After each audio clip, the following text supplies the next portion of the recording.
Welcome to my channel. This is Copyright Master signing in.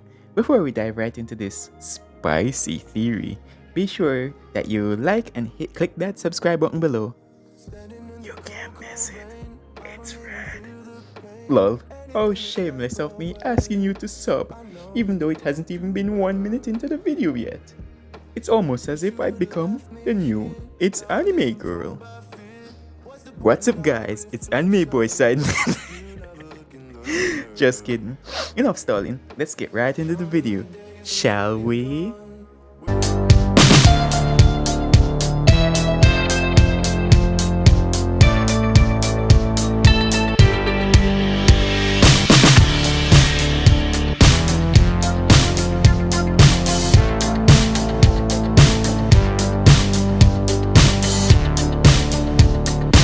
Yeah, I see the irony of saying I need to jump right into the video then throwing up an intro, but bear with me, this theory actually has some substance, so just in case it turns out to be right.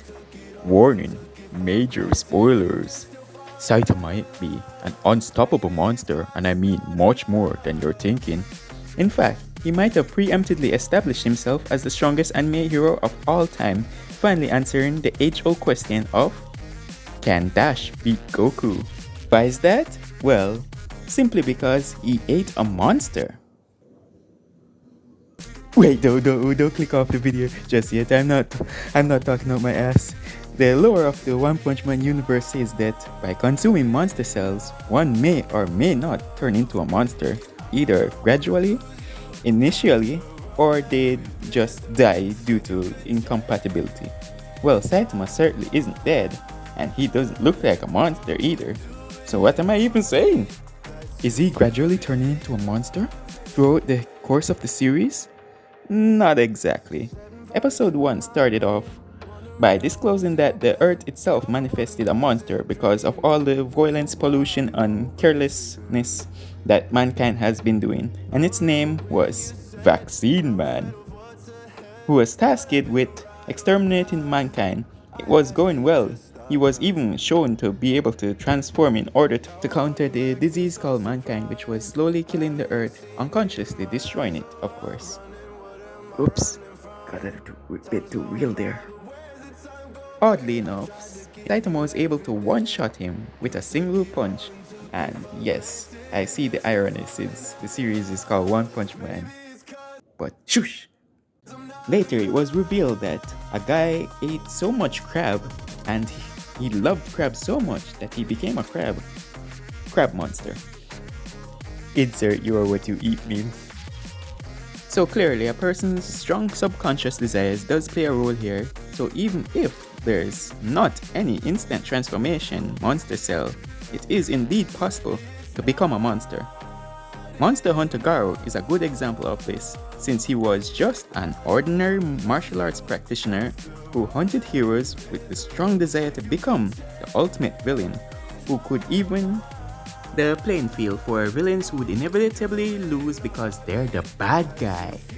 But through strong emotional commitment, his hair turned red, and also slight manga spoilers, he slowly turned into a monster, Monster Garo, although he never ate monster cells, which cannot be said for Saitama, because, come on, we all saw him eat that seaweed monster. A professor in the series theorized that Saitama broke his limiter. Let me explain. All creatures are biologically wired with limitations to prevent them from breaking their bodies. This limiter works by what we call the plateau effect, which functions like a slope. As a person grows in strength, speed, durability, etc. But as the slope gets higher and higher, it eventually reaches a level field, which can go no higher. Regardless of the amount of training, effort, or difficulty you put your body through, you'll permanently be leveled, although you'll be able to get weaker. There's simply no way of getting stronger. So what this scientist, which by the way is from the One Punch Man manga, so he theorized is that Saitama broke this plateau through vigorous training, which made him capable of immense growth without any limitation. This theory was proven in a recent One Punch Man manga chapter during Saitama's battle with Cosmic Figaro, since Saitama states that he was going full force, but moments later he achieved accelerated growth to the point where he could one-shot previous versions of his serious attacks. In fact, it got even better when it was shown that he adapted to be able to breathe and talk in space, which during his fight with Boros, it was hinted at that he couldn't when he landed on the moon. So this means all his biological functions are able to achieve transcendence. The evidence to this is when he unintentionally sneezed in space with such force that it blew away Jupiter's gassy surface, accidentally of course, before adapting to be able to handle/interact with hyperspace portals without slipping to another location. Then it was explicitly stated that he was possibly able to learn or copy cosmic control time travel. Although he was aided, he was shown to pull it off with minor side effects, since it even allowed him to the ability to choose the exact moment he wanted to return to. Sure, the OPM monster god was aiding Cosmic Guy who he was aiding, but it's absolutely clear that the monster god wasn't aiding Saitama whatsoever, so he semi-mastered it on his own without any knowledge on the cosmic stuff. If you don't get how absolutely insanely busted this adaptation rate is, then I don't know what to tell you. Anyway, the theory doesn't end there. I believe Saitama can indefinitely rise to meet the occasion just as long as he's fighting a villain. Since all throughout the season 1 of the anime, he one-shotted numerous individuals who he didn't believe to be villains, but they didn't die. On top of that, he wasn't able to catch a single mosquito, even though in his fight against Boros, it is shown that he can move faster than light.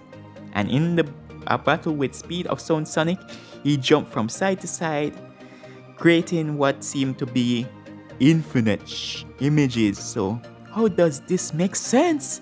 Especially with his high adaptation rate. Well, it was revealed in episode 1 that he's always dreamed about an ideal hero who could take down bad guys with a single punch. Do you get it now? He's become a monster hero who can take down absolutely any villains, no matter how strong they are. He can beat them with only one punch. So, the moment he believes you're a villain, his power will continue to grow until he can beat you with only one punch. This is the curse of Saitama. Thanks for watching. Comment down below what you think of my theory. Am I possibly right, or am I just full of it? But if you're too lazy for that, then just like the video if I'm wrong and subscribe if you think I'm right. Who knows, maybe you'll see me upload more original content like this. If you will also click that bell beside the subscribe button, of course, and change the option to all notification. I'm currently taking video requests, so if you want me to review an anime, do another theory on an anime, webtoons, or if you are interested, I do videos on or with YouTubers, so check them out along with my top 10 anime videos since it's kinda underrated. Anyway, have a great day or night, whatever time you happen to be watching this, and peace out. See you in the next one. Awesome weaves. Also, here's my socials. You can follow me there if you wanna chat.